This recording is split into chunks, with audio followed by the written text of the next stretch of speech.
আসসালামু আলাইকুম, hello everyone. অনেক দিন পরে আবার আজকে একটা ভিডিও নিয়ে তোমাদের মাঝে চলে এসেছি। আজকে আমি সকাল সকাল চলে গেলাম লাউ মানে সবজি বাগানে।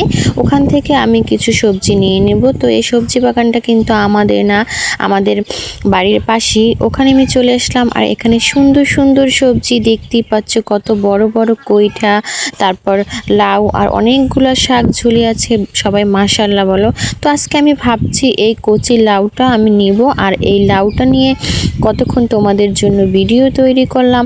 কিন্তু ভিডিওর মধ্যে একটা কথা বলি, তোমরা প্রায় সময় আমাদের বরিশালের মানুষদের বলো, ও মনু ডাইলে লবণ দিছো না দিবা।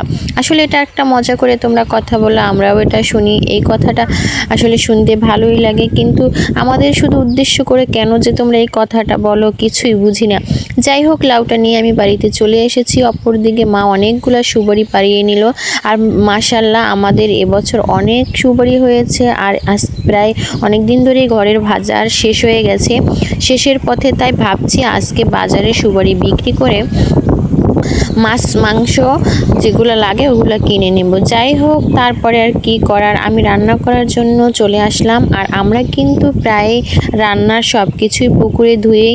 একজনে আমাকে কমেন্ট করেছিল পুকুরের পানিতে নাকি ময়লা থাকে, এগুলো দিয়ে ধুইলে পরিষ্কার হয় না। আমরা অভ্যাস হয়ে গেছে। যাই হোক, তোমাদের তো বলেইছিলাম মা বাজারে গিয়েছিল আর সুপারি বিক্রি করে এখান দিয়ে দেখো পাঙ্গাস মাছ, তেলাপিয়া মাছ, চিংড়ি মাছ, আদার্স আর অনেকগুলো মাছ নিয়ে আসলো। আর মাছগুলো দেখে তো আমি খুবই খুশি ছিলাম।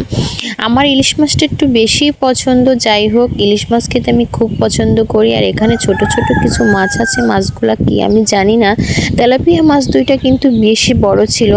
আর তেলাপিয়া মাছ খেতে খুবই মজা, বিশেষ করে মাথাটা খেতে আমি অনেক বেশি পছন্দ করি। আলহামদুলিল্লাহ, রিজিকের মালিক আল্লাহ, প্রায় 1 মাসের মাছ কেনা হয়ে গেছে, এগুলো দিয়ে চলে যাবে। তো আবার দেখো এপাশে কিন্তু চিংড়ি মাছ খেতে কিন্তু ভালোই লাগে। আমরা সব সবজিতে চিংড়ি মাছ দিয়ে থাকি। অন্যদিকে দেখো আমার আয়ান বাবুর জন্য মা অনেকগুলো ফল নিয়ে আসলো, ছোট্ট সোনামণির জন্য। তোমাদের সাথে কথা বলতে বলতে মাছগুলো কাটা হয়ে গেছে। তারপর বিকালবেলা একটু বের হলাম ভিডিও করার জন্য।